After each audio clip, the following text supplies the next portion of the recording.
CTV News with Sarah Freemark.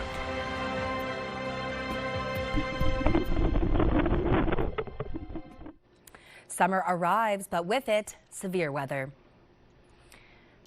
Thank you for joining us. Canada Day was supposed to be a time of celebration and national pride, but that turned deadly in an instant when unsettled weather ripped into the region. Let's get right to CTV's Luke Samardi joins us live tonight with more on this developing story. Luke. Well, Sarah, extreme heat warnings blanketed our region during Canada Day, and that sunshine turned deadly. This video sent to CTV News shows just how violent Lake Simcoe can be. Calm waters turned to deadly wakes. South Simcoe Marine units responded to a call about a paddleboarder in distress off the Innisfil shoreline. Around 8 p.m., the body of a 38-year-old man was discovered by a York Regional Police helicopter. Police say the man was not wearing a life jacket. However, an investigation into the exact cause of death remains ongoing. This as OPP and Bracebridge continue to search for a man who went overboard near Sandy Bay. Officers responding to a call around 5:45 after the storm rolled through. A 67-year-old man remains missing, and an OPP underwater search and recovery unit is assisting with the search. Those dangerous conditions on the water also came ashore as the region saw heavy winds and downpours dropping trees, bringing down power lines and cutting off the power to tens of thousands throughout the province. The risk of moderate to severe thunderstorms remains for most of the province today. So we actually are anticipating additional outages. We actually have contractors and other utilities who are supporting our restoration where possible. And we're also moving crews from other parts of the province to support the hardest hit areas. Hydro One crews continue to restore power across the region and remain ready to help if more outages happen. Municipal crews also busy today to make roads passable. There's about 30 service requests so far that they've completed, and hopefully we can get everything done before it gets too hot today. The high heat and risk of severe weather won't be going anywhere soon. Environment Canada says heat warnings could extend into next week depending on the humidity. But next week it doesn't really cool off to any significant extent. We will still have highs of 29, 30, 31. So very hot continuing, but we might not be getting a heat warning next week depending on how humid it is. Sarah, just getting off the phone with OPP moments ago, they are continuing to search for that missing man in Bracebridge and will continue to do so until dark. Now, with the extreme heat warnings, the township of Oro-Medonte has announced that they will be opening their cooling center until 9 p.m. tonight for the people who had power outages in the area. Back to you. All right, that's our Luke Simard reporting live tonight. We'll make sure to stay on top of that story as the man is still missing. Now, a reminder that the fire danger rating in Muskoka has been increased starting today. The Muskoka Association of Fire Chiefs is setting the rate to high for the entire district. Small open air fires will be permitted in Bracebridge between 6 p.m. and 8 a.m., but no daytime burning is allowed. Officials are also reminding residents and cottagers to be vigilant about fire safety. All right, just about 5 minutes past 6, time for our first look at weather. And for that, we say welcome back to Casey Colby. Did you have a nice time off? Yeah, it was very nice. It was very hot. It was very summery. Very much appreciated. Thank you very much. But you have to be prepared, right? And that's what Environment Canada keeps telling everybody. Be prepared for this heat. Be prepared for the severe thunderstorm warnings that can pop up out of nowhere and really present severe challenges at times, severe challenges. Let's continue on right now with the first look at the forecast, and I'm going to show you heat warnings pretty much right across our region, pretty much right across Ontario for that matter. And yes, the heat into the 40s, feeling into the 40s. More on that coming up in just a few minutes time. Let's continue on right now with the first look at the forecast. There we go, brought to you by the graveldrivewayguy.com, your local gravel driveway expert. 30 degrees out here right now is what it's registering on the thermometer. Much warmer when you factor in the humidity levels. Winds out of the west, 24 kilometers an hour, gusts as high as about 40 a little later on. This is the temperature outside your door with the Humidex, and 38 degrees is what it feels like in Alliston, 33 in Parry Sound, 38 with the Humidex in Newmarket, 38 in Mount Forest, and 42 sizzling degrees in Toronto right now. Radar satellite images over the last little while. Is there some active weather in our area? Yes, there is pop-up thunderstorms. Yes, there is. And at times, they really pack a punch. Coming up, though, in just a few minutes' time, the hottest place in our region today was Orangeville, feeling like 44 degrees. Ahead, how long this heat wave is set to last. Back inside. All right, thanks, Case. 2 people are in hospital after a fire in Barrie. That was this afternoon. It happened on Tiffin Street just after 2 p.m. Fire officials say it started as a vehicle fire and spread to a nearby home. While the vehicle was significantly damaged, the house was not affected. A young person is safe and recovering after the public came to the rescue on Wednesday night. Provincial police say they got a call about 9:40 p.m. for a youth in distress in the water at Bracebridge Bay Park. Bystanders sprung into action, saving the youngster and starting CPR. Police confirming they were brought to hospital in non-life-threatening condition and are now on the mend. A 28-year-old boater from York Region is facing some serious charges after one of their passengers on board fell into the water and drowned. OPP was called to the Otonabee River around 2:30 p.m. after reports of a man who fell off a boat. The person who called it in confirming the person wasn't wearing a life jacket and was missing. The Marine unit spoke to the people on the boat and learned that they had been drinking alcohol. The OPP Underwater Search and Recovery Unit found the body of the 38-year-old man from Ottawa that night. The driver of the boat has now been charged with operation causing death and operation while impaired. Police, meanwhile, were called to Maple and Ross Street in Barrie on Wednesday afternoon at 4:30 after a 68-year-old man was found dead outside. Authorities say the death is not considered suspicious at this time, but a post-mortem has been scheduled. And a scary morning for some people in Midland after OPP issued a shelter in place for the public. Just after 10:30 this morning, Southern Georgian Bay OPP closed Little Lake Park and told people to stay inside, lock all doors and close their curtains after reports of a person possibly armed. Police warned motorists to avoid the area and even went as far as to say to not pick up hitchhikers. Then at noon, the advisory was lifted. No one was injured, and police say there's no threat to public safety. An Ottawa man who admitted to stealing another man's identity to buy $500,000 worth of high-end vehicles is now out of jail. As CTV's Mike Arcelides reports, that's a decision that didn't sit well with the judge who questioned the plea deal between the Crown and defense. 41-year-old fraudster Pasquale Fonzo was handed a one-way bus ticket back to Ottawa for stealing the identity of a Hamilton man to buy high-end SUVs and trucks worth about $500,000 from dealerships in Niagara Falls, southwestern Ontario, and Alliston. Fonzo pleaded guilty to impersonating a vice principal from Stony Creek 16 months after being charged with stealing the man's identity to fraudulently purchase 3 new vehicles that included a GMC Sierra, Ford F-150 Raptor, and Cadillac Escalade. Fonzo was under investigation by the OPP last February when police received a report of a man trying to buy a pickup truck from a Chevy dealership in Alliston by providing the dealership with insurance, a void check, and a driver's license over the phone. Police said Fonzo told the dealership he was a vice principal of a school in Hamilton. Suspicious staff at the dealership called the buyer to confirm his plans to pick up the truck. The man told the dealership he knew nothing about the GMC Sierra purchase. 3 days later, Fonzo walked into the dealership to get the truck, but ended up in the back seat of a police cruiser. The court heard Fonzo's scheme had previously been successful when he drove away with the Ford F-150 Raptor worth more than $171,000. The truck was later found in a shipping container in the port of Montreal, destined for overseas. The Cadillac Escalade, worth $180,000, disappeared.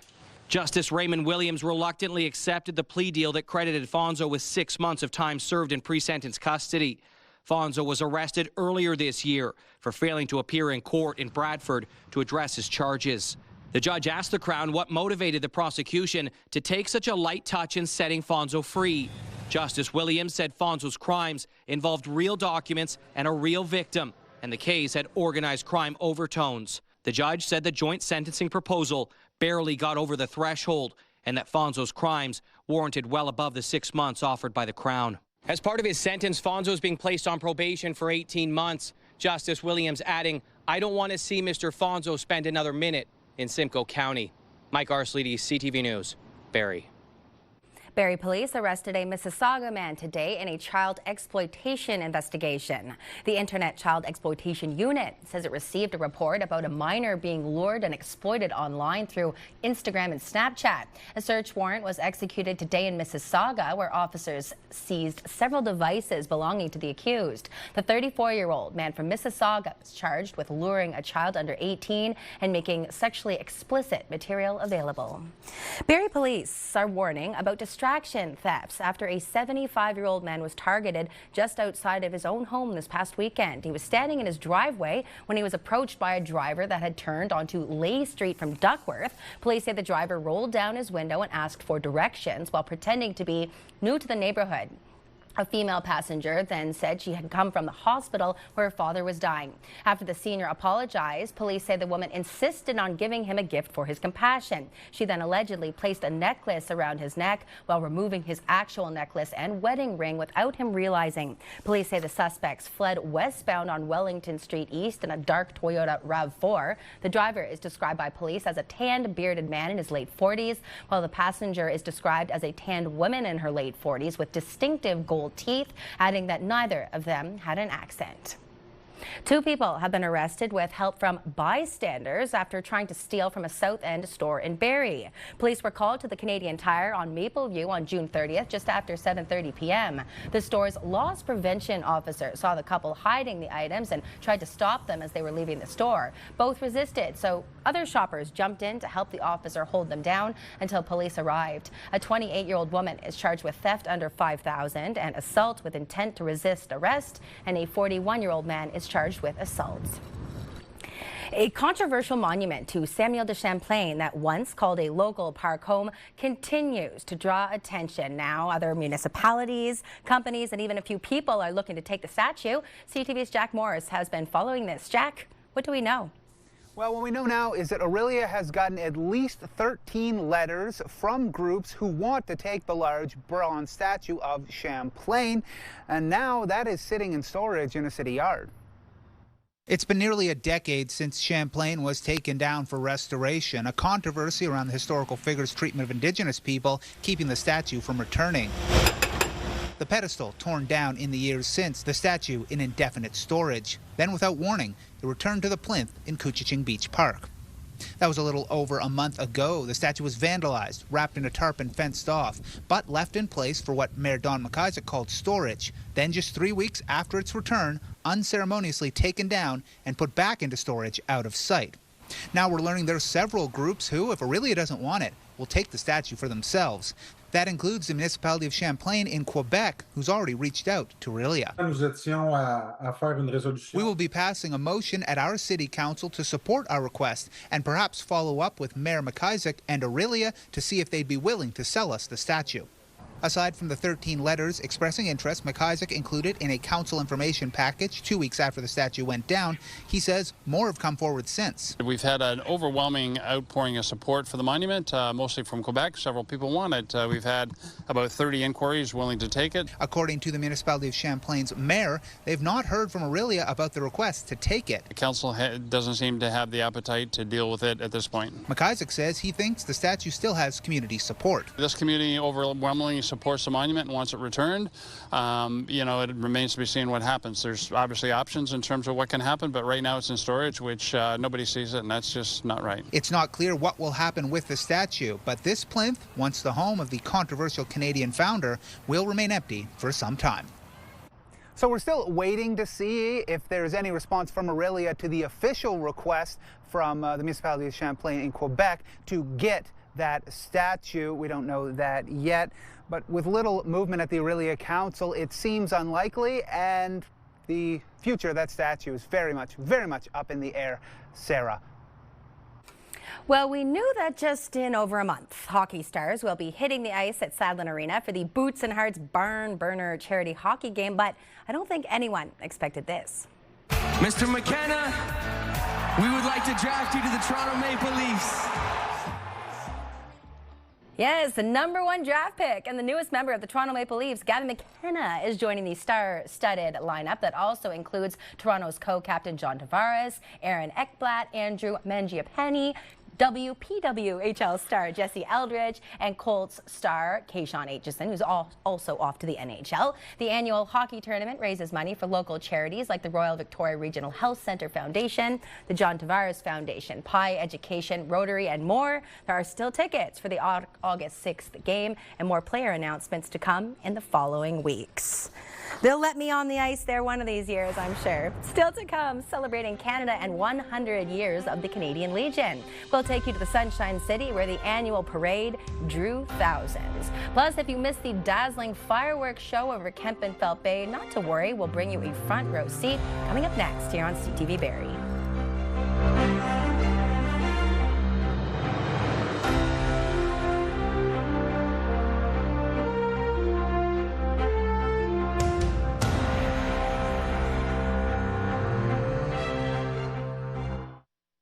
Presented by Paul Sadlin Motors.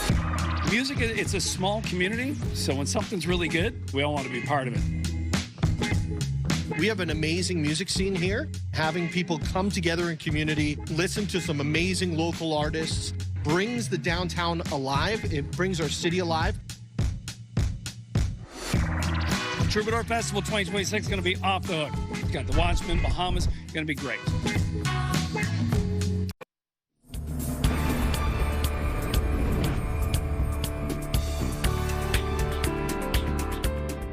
First up, as we look around the region, in Orillia, thousands lined Mississauga Street and Couchiching Beach Park for the city's annual parade and festivities, which also marked the 100th anniversary of Legion Branch 34.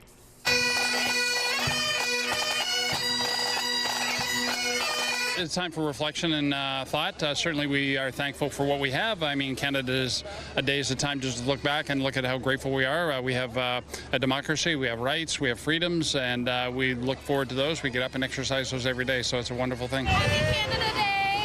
Legion anniversary in October this year is the 100th anniversary. They're celebrating it all year. They're doing all sorts of things. They had Freedom to the City in May, and they've got all sorts of anniversary specials, so it's their 100th, so it's a wonderful time. It's a big honor, especially getting the, I say, key to the city type of thing, and we're really surprised we got that, and we just love to get involved with the community.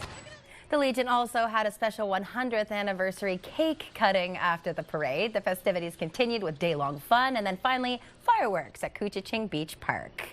Wonder if there was enough cake for everyone. In Barrie, the city celebrated our national holiday by shifting things around with the Canada Day on the Move.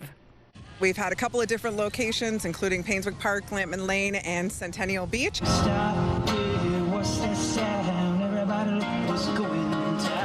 We've got a lot of different things going on. We brought in, speaking of wildlife, we've also got activities from our summer fun trailer, including things like cornhole that a lot of people recognize as a typical Canada Day activity. And we've got some crafts as well for the kids. They're called a fox snake for two reasons. All of our animals have a story similar to that they were orphaned, abandoned, illegally kept as pets, or injured and can't be returned to the wild. We've grown every year just a little bit. We wanted to make sure that we had an opportunity for people to celebrate a little closer to home.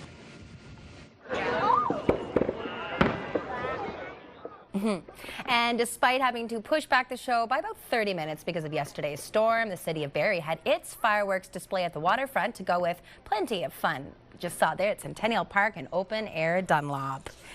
If you are looking to get caught up on all of the Canada Day news, because there is a lot of it, it can always be done on our website. There it is. There is ctvnews.ca/Barrie, or use your cell phone to scan the QR code on your screen.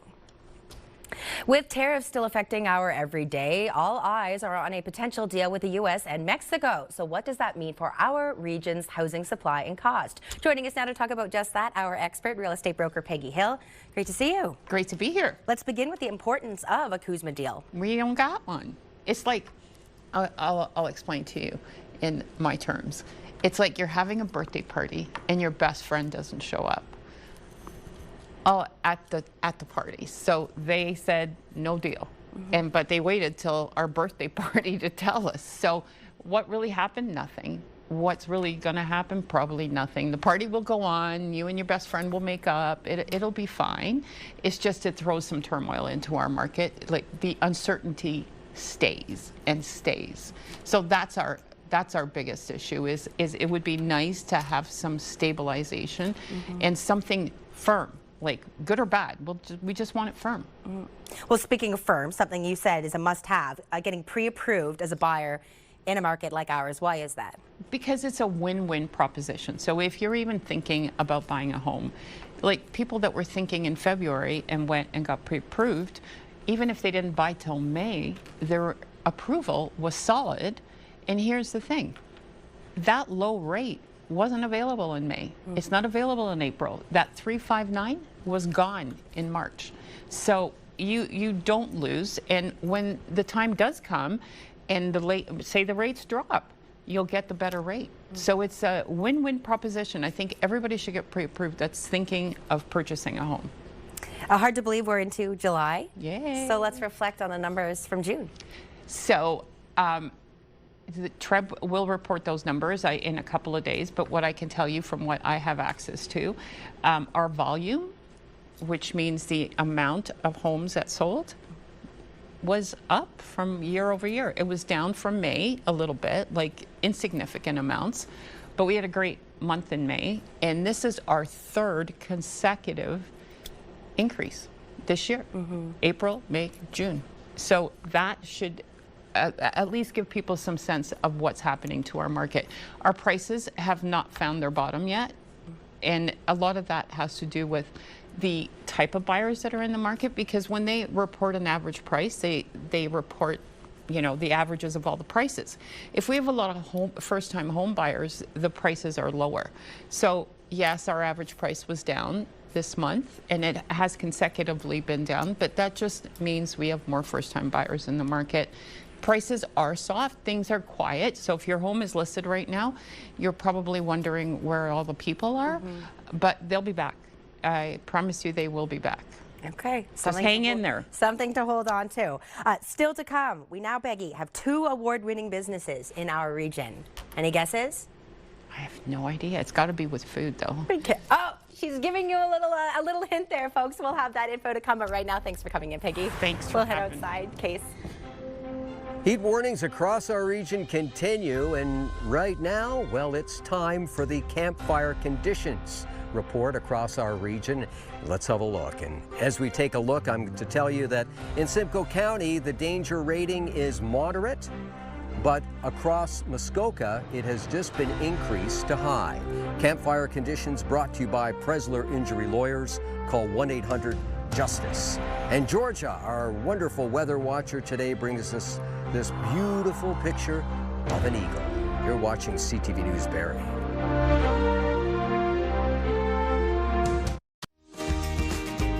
We're Martin and Steph from Bounce 104.1. And next week on the show, we're giving away tickets to Over the River and Through the Woods at Kings Wharf Theater. So make sure you're listening Monday to Friday from 5:30 to 10 for your chance to win.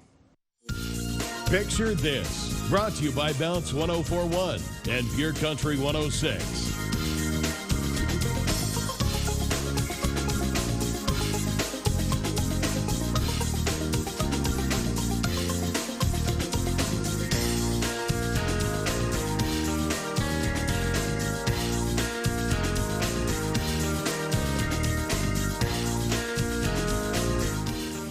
That might be a top pick contender, Canada Day fun. And Canada Day curling? Where was that? Keep those photos coming. That is our theme this week. Picture this at ctv.ca for a chance to be featured. Now, Case, speaking of memorable moments, we had a viewer send us in this video. It's of some visitors that were caught on camera in their backyard in Alliston. Take a look.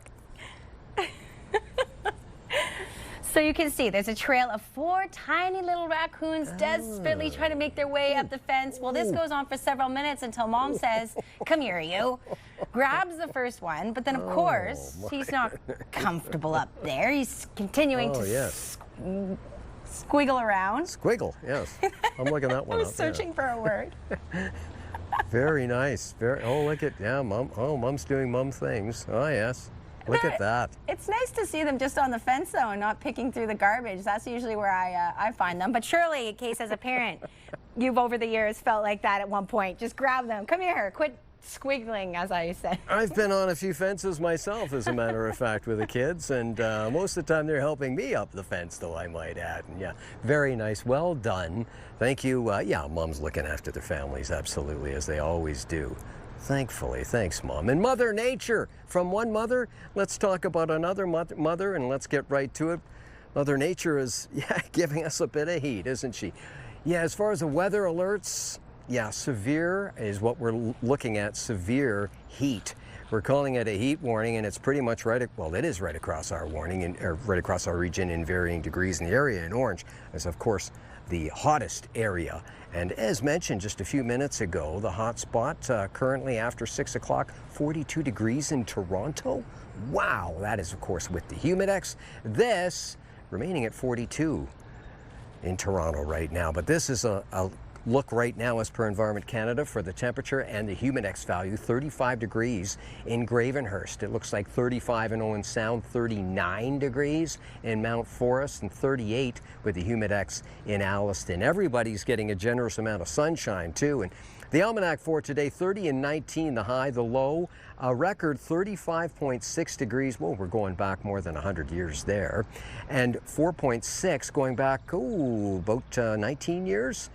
Yeah, it looks like 19 years, 4.6 degrees for record low. Sunrise, sunset, 15 hours, a little more than 15 hours, 26 minutes of daylight. This is the forecast radar, ladies and gentlemen, and we do have some active weather, some components working their way through cells, if you will, coming in from the west and moving very quickly.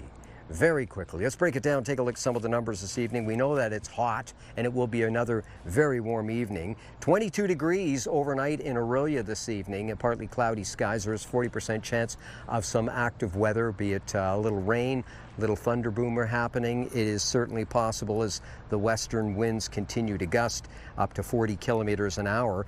Possibly even a little higher depending on the cell structure that moves through. As for tomorrow, feeling like 38 degrees, mainly cloudy skies, and there's still a chance, a 40% chance of some active weather, but plenty of sunshine too for us. Hazy sunshine, I might add. Orangeville, Bradford, Georgina, Newmarket, Richmond Hill, 21, 22 degrees under partly cloudy skies. So there's a 40% chance. That's a big B. Sorry, hold on one second. Just move out of the way here. Yeah, partly cloudy skies, 40% chance of a shower and or some thunderstorms standing beside these beautiful flowers from Bradford greenhouses. And they attract bees. 30, 31 degrees, 32, feeling 38, even 39 degrees in Richmond Hill. Fair skies tomorrow, slight chance of a shower and or a thunderstorm. Parry Sound, Huntsville, Bracebridge, Gravenhurst, Haliburton, 19 and 20 degrees. That same situation, partly cloudy skies and a 40% chance of some active weather. For tomorrow, 29 and 30. Yeah, and same situation, mainly cloudy skies. Heat continues. There will be a heat warning most likely tomorrow as well, and a 40% chance of some active weather. That's tonight and tomorrow, ladies and gentlemen. Now time for the Diamond and Diamond Lawyers 5-day extended forecast. And this evening we're starting in Simcoe County.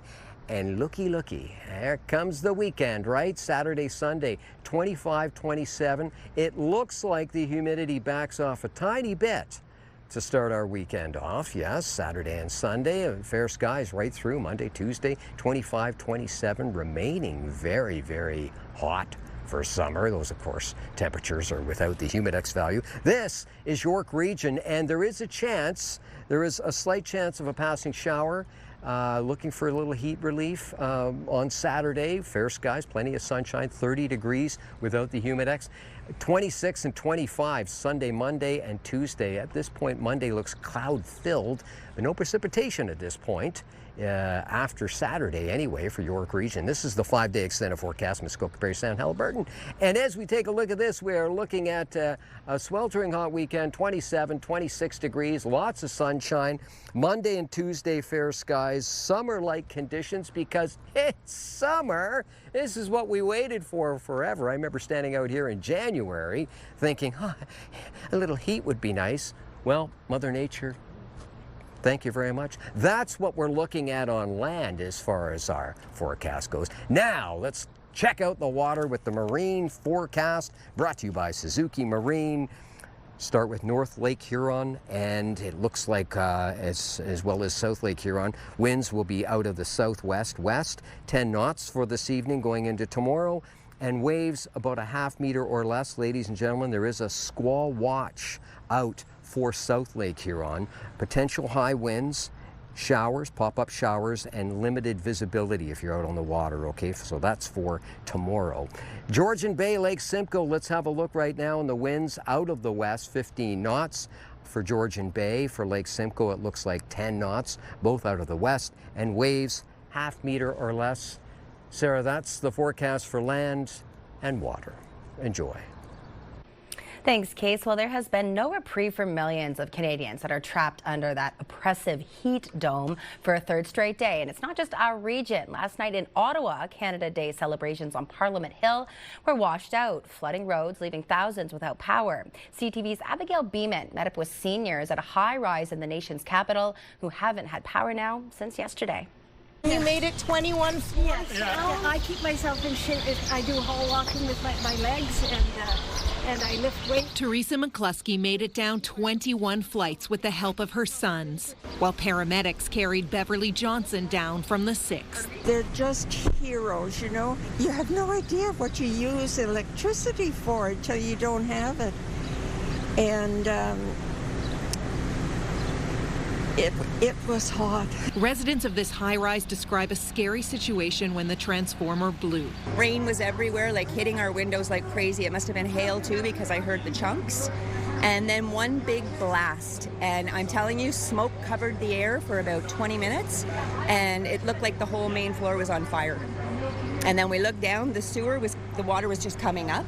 Water went right up to the ceiling in the basement. No word on when the power may be restored. I didn't sleep, but because I was stressed. It's a matter of insurance, right? Have they been responsive, Mike? I couldn't get a hold of them. We believe this was one of the worst flooding events in our city in the last 25 years. Ottawa's mayor says there were 1,900 calls for flooded basements alone from right across the city, and crews have to be careful. The basement flooding caused by this event has created dangerous conditions, and it's preventing hydro from re-energizing many homes at this time. Dehumidifiers and fans flying off the shelves. We put some sandbags down, tried to block it, then came inside and there's like 4 inches of water already there. It just backed up from the sewer, yeah. With 118 millimeters falling in Ottawa and extremely hot temperatures hitting the wider region. Really, the focus of the heat is mostly in southern Ontario, southern Quebec, and the Maritimes. For most of the eastern part of our country, where temperatures are higher than 30 degrees, they're not expected to dip below 30 until Saturday. Abigail Beeman, CTV News, Ottawa. 2 Simcoe Grey businesses are being recognized for putting Ontario-grown food on local tables. Simcoe Grey MPP Brian Saunderson announced today that Goldsmith's Farm Market and Bakery in Thornbury has earned a Platinum Foodland Ontario Retailer Award, while Wasaga Beach Foodland received a Silver Award of Merit. The awards have celebrated outstanding produce retailers across Ontario for 39 years. Their commitment helps Ontario farmers supporting and strengthening jobs close to home, and also to encourage shoppers to buy local. Still to come, moves made by the Toronto Maple Leafs and a first glimpse at the team's newest star. Plus, we'll recap tonight's top stories. Stay with us.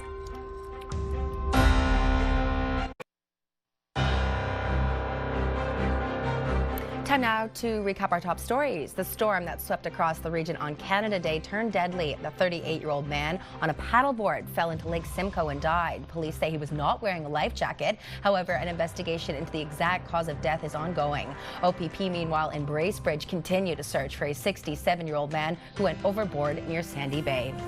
A controversial monument to Samuel de Champlain from Orillia is in demand, with other municipalities, companies, and even a few people that want to take the statue. But with little movement at Orillia Council, it seems the question of what to do with Champlain, the monument, remains to be determined.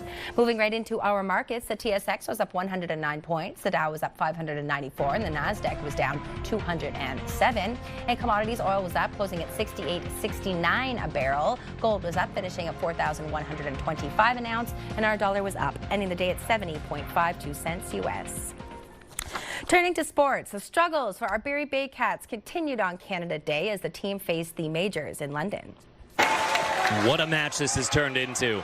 1-2 from Sano. Joseph, high ground ball to the outfield. It's a base hit around third. Here comes Sanoa. He will score without a throw. Starling Joseph says, bring on the fireworks. He's the hero on Canada Day.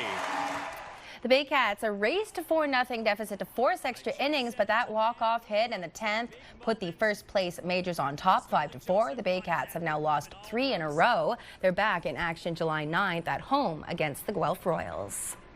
One of the Barrie Colts captains will be switching NHL uniforms after a major trade yesterday by the team that drafted him.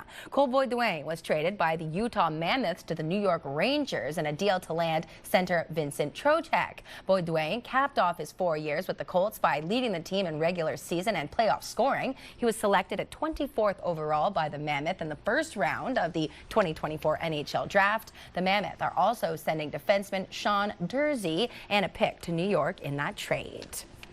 A busy offseason so far for the Toronto Maple Leafs, and today fans got a glimpse of the team's first overall draft pick as Gavin McKenna hit the ice in a Leafs jersey for the first time. He's among the players taking part in the team's development camp. CTV's Mike Walker has more.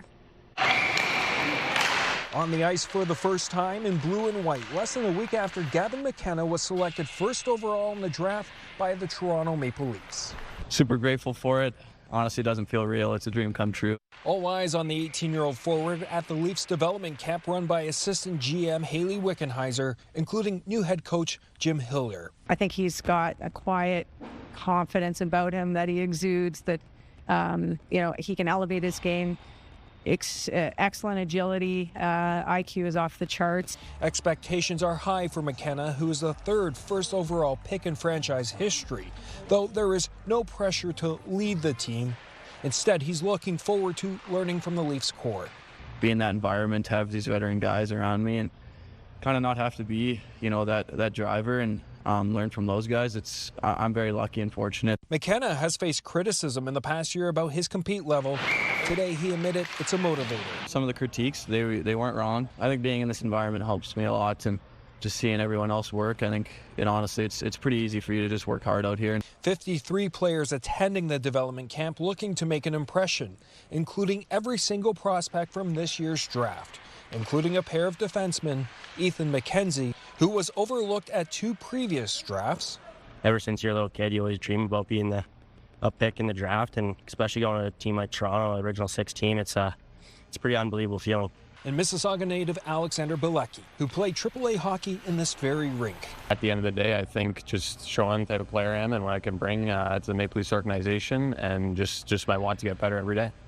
As for McKenna, he revealed today he won't be wearing number 72 after the Leafs signed veteran goalie Sergei Bobrovsky, who helped the Florida Panthers win back-to-back Stanley Cup championships. Yeah, Bob, he's won 2 Stanley Cups. If he wants that number, he's going to get that number. So McKenna is projected to play on one of Toronto's first 2 lines. Exactly where he'll fit in will be determined in the months ahead, with the Leafs opening training camp in September. Mike Walker, CTV News. And now to a heartwarming story about a young soccer fan whose FIFA World Cup trip took an unexpected turn at one of our region's hospitals. Philemon flew in from Newfoundland with his father to see his favorite player, Cristiano Ronaldo, take the field tonight for Portugal against Croatia, but a medical emergency landed him in surgery at Southlake Health, forcing him to miss the match. Now, Philemon and his father, they decided to gift their World Cup tickets to another father and son, a decision that touched everyone around them at the hospital. So, Southlake's team responded by transforming his room into a World Cup play zone, gifted him with an official Portugal jersey, Ronaldo Lego set, and World Cup soccer ball. Philemon is expected to make a full recovery and continue his Toronto road trip with his dad. Preparations are underway in Texas for the Canadian men's national team ahead of their toughest test yet at the World Cup. Canada is firmly in underdog territory, facing Morocco, one of the planet's top teams. But as CTV's Andrew Johnson shows us, the Canadians are confident they can extend their dream run. In the Houston Heat, Canada's head coach is keeping practice light ahead of an historic match against one of soccer's modern giants. We want to make the most of this opportunity. Maybe from the outside, people are writing us off or saying that we're the underdog, but we don't look into that at all. Like, we want to go into every game trying to win. They're hoping to create more moments like this when a late Stephen Eustachio goal against South Africa in Los Angeles launched the team and the country into their first World Cup round of 16.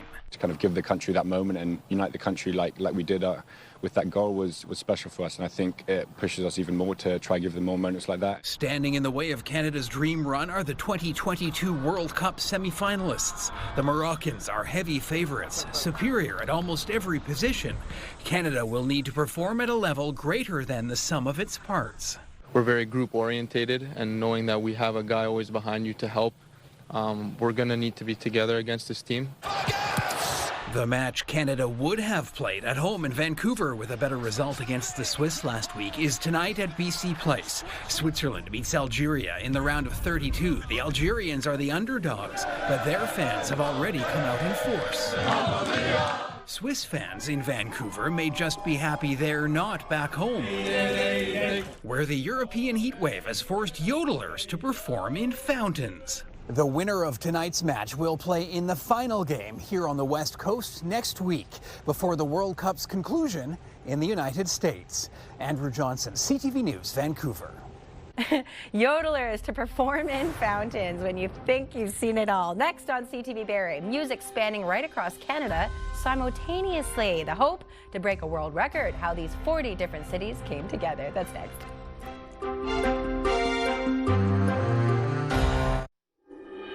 Here's a look at your primetime lineup. Our CTV2 movie is Independence Day, and it starts at 8, followed by CTV News Barrie at 11.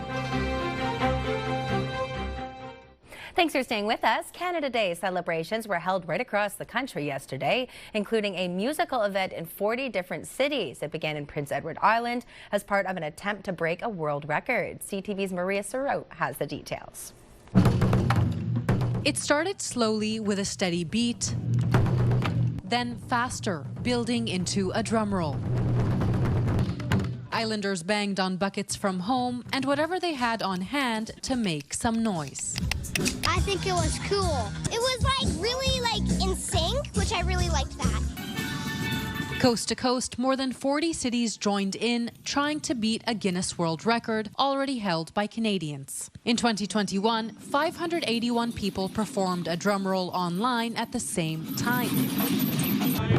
This year, the goal was to top that number. My fingers and toes are crossed. It would be so amazing to be able to say that we've done this. The world record attempt was only one part of the celebrations, and for some, it was a moment to pull together. Especially now with threats from all over the place, especially what's going on with the United States, that we're Canadian, we're standing up, we're proud, we're one unit. In Charlottetown, Canada Day is never far from history. This is actually the birthplace of Canada, right here in Prince Edward Island. The program reached beyond that one beginning, with Mi'kmaq culture featured from beaded jewelry to educational books. It's important to have Indigenous people at the forefront because we were the first people of Canada, and kind of celebrate and uplift our artisans. Alongside those deep roots, newer communities were part of the picture too. Food vendors served flavors from the Philippines, Jamaica, and much more.